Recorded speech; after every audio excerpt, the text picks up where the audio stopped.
বন্ধু বান্ধৱীসকল, আপোনালোকে এই দৃশ্যটো দেখাৰ পাছত খন্তেক সময়ৰ কাৰণে হ'লেও আপুনি আচৰিত হৈ পৰিব।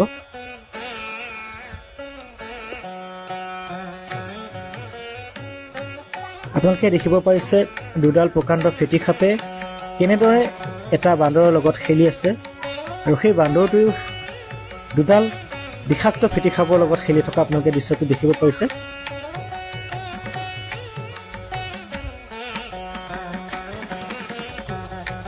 সঁচাকৈ বন্ধু বান্ধৱীসকল, ভগৱানৰ লীলা আপোনালোকে দেখিব পাইছে। প্ৰভু শ্ৰীৰাম আৰু মহাদেৱৰ এই লীলা দেখি সকলোৱে আচৰিত হৈ পৰিব।